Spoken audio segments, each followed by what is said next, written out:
trusting him. There's something wrong with this place. Halo penonton sekalian, kembali lagi di channel Movieman Universal. Bersama saya si Jambul Tipis, tepat di malam Jumat. Genre film kali ini adalah horor dengan judul No One Gets Out Alive tahun 2021. Bercerita tentang seorang wanita remaja yang mencoba peruntungannya hidup di Amerika. Namun bukannya untung, ia malah mendapat gangguan roh jahat di kos yang tak ia kenali. Oke, langsung saja, tak lupa kami ingatkan untuk siapkan hati, duduk yang manis, jajar yang rapi, dengan segelas kopi tentunya sebelum menonton. Intro dulu.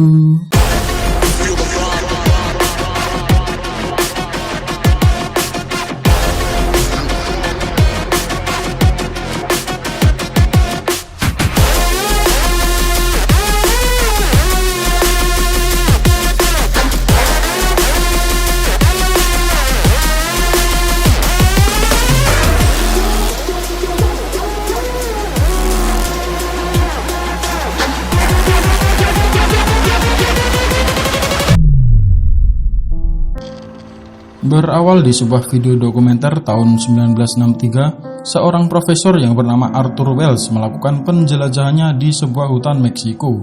Terlihat di dalam sebuah gua banyak sekali tulang manusia yang misterius. Profesor dan rekannya juga menemukan sebuah kotak kayu di sebuah sumur yang tak diketahui apa itu isinya. Berpindah di masa sekarang, di sebuah mobil box, terdapat banyak orang yang merupakan para imigran gelap dari Meksiko yang ingin masuk ke Amerika Serikat dan mencoba peruntungan hidup di sana. Cerita nantinya akan berfokus pada wanita ini yang bernama Ambyar. Ia datang ke Amerika karena sudah ada kerjaan tetap untuknya, di mana ia bekerja di sebuah pabrik kain dengan upah per harinya. Sambil bekerja, Ambyar juga mengurus paspornya agar lebih aman dan bisa lebih lama untuk tinggal di Amerika ini. Amerika dong, kok Ameriki? Dengan aksi bondo nekatnya, dia harus pandai menghemat uang. Saat itu, ia tak sengaja menemukan informasi kos-kosan yang kebetulan tak jauh dari tempat ia bekerja. Sepulang kerja, langsung saja ia menuju ke kos tersebut. Memang tempatnya besar, mewah, tapi entah mengapa kos ini terlihat sangat menyeramkan guys. Langsung saja ia menemui bapak kos yang bernama Red. Diketahui yang kos di situ hanya ada 2 orang saja, yaitu Ambyar dan juga Freya. Ketika Ambyar masuk ke kamarnya, tak sengaja ia menyenggol kasurnya yang sudah rapuh. Maklumlah, kos-kosan murah. Di malam itu, dari sebuah lubang, Ambyar melihat Freya menangis di kamarnya. Kemudian saat akan tidur, Ambyar selalu melihat rekaman telepon ibunya untuk melepas rindu. Rekaman kok dilihat ya? Saat Ambyar mendengarkan rekaman telepon dari ibunya yang sudah meninggal, tiba-tiba seolah ada yang mengelus rambutnya dari belakang yang tanpa ia sadari. Keesokan paginya saat ia akan berangkat bekerja, lampu tiba-tiba nyala hidup. Nyala mati maksud saya. Ketika turun dari tangga, dia tak sengaja menabrak Freya. Lalu Freya mengatakan bahwa kita tak hanya berdua saja di kos ini karena Red telah berbohong. Red is full of shit. Dengan rasa bingung, Ambyar langsung saja berangkat kerja. Dan tanpa ia sadari, beberapa orang sudah menatapnya dari atas. Di tempat kerja, Ambyar dibantu oleh teman kantornya untuk mendapatkan paspor identitas agar bisa tinggal lebih lama di kota itu. Dengan harga yang cukup mahal, sekitar $3.000, ya sekitar 40 juta rupiah lah. Ia pun menyetujuinya. Sepulang kerja, Ambyar menghadiri acara makan malam bersama sepupu ibunya yang bernama Beto. Pamannya ini sudah menjadi warga negara tetap di Amerika guys. Lalu mereka menawari kerjaan yang bagus untuk Ambyar. Namun permasalahannya adalah Ambyar datang secara ilegal yang tanpa diketahui oleh pamannya.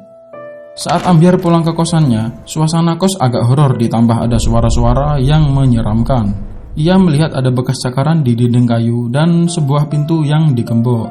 Lalu kamar Freya yang tak dikunci, tanpa ia sadari ada sosok hitam yang berdiri mengawasinya.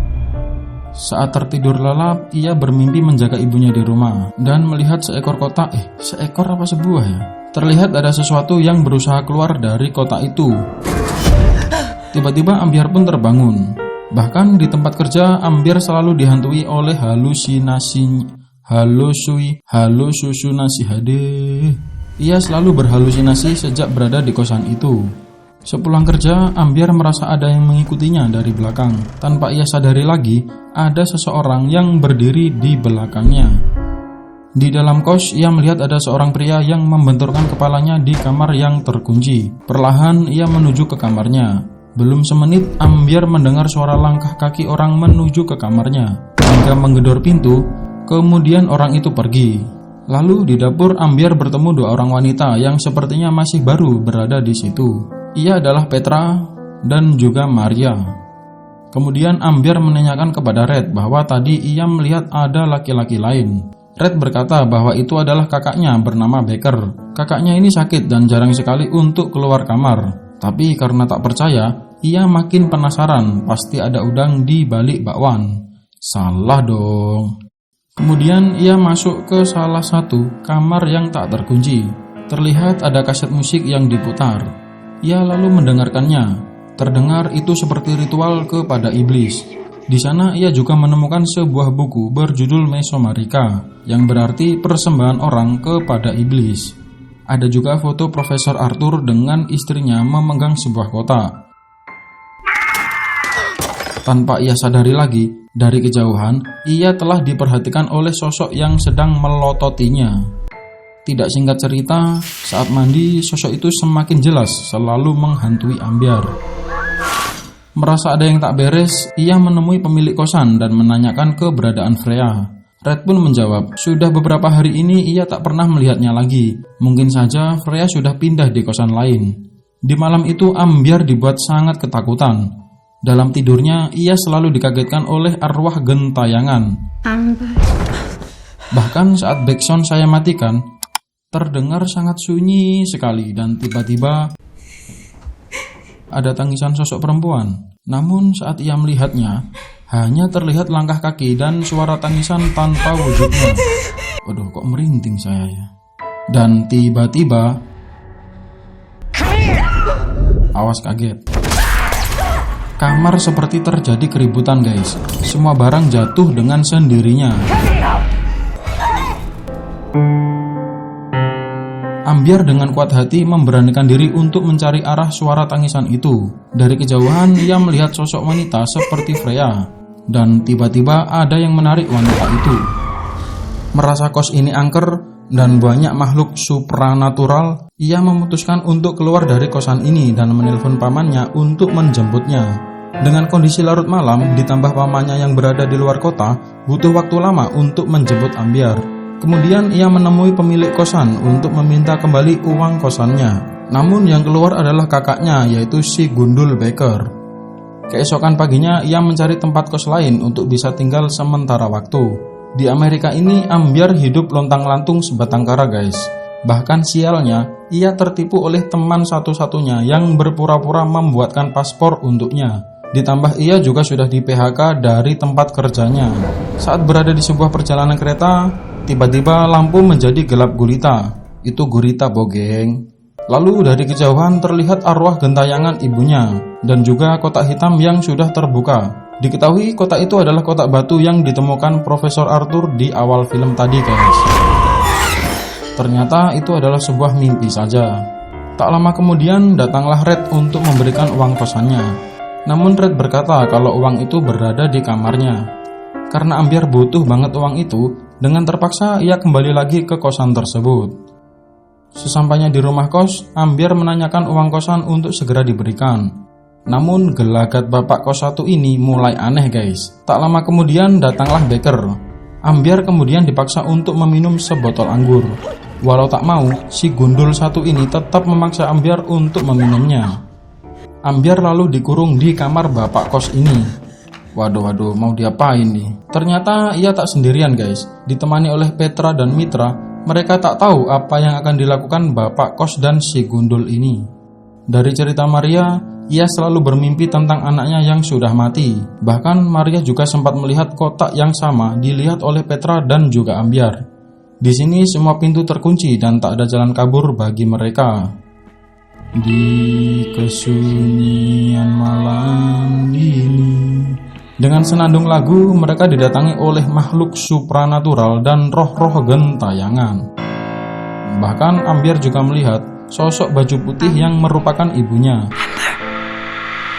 Ternyata itu adalah ilusi guys, dan ia pun tersadar. Ambyar melihat Petra dan Maria dibawa paksa oleh Pak Kos dan si Gundul. Ambyar yang berusaha melawan, tapi apalah daya, ia hanyalah seorang wanita. Ia dikurung dalam kamar itu lagi. Lalu terdengar suara bel berbunyi. Ternyata pamannya datang untuk menjemput Ambyar. Namun Pak Kos malah berkata kalau dia salah alamat guys. Pamannya yang melihat tas dan jaketnya Ambyar lalu curiga jika Ambyar berada di situ. Sementara Ambyar mencoba berteriak memecahkan kaca untuk keluar. Pamannya yang mengetahui itu berusaha untuk masuk, tetapi ia malah dihajar oleh si Gundul sampai ia tewas. Ternyata guys, Pak Kos dan si Gundul ini akan melakukan ritual persembahan mereka bertiga untuk iblis devil. Iblis kan devil.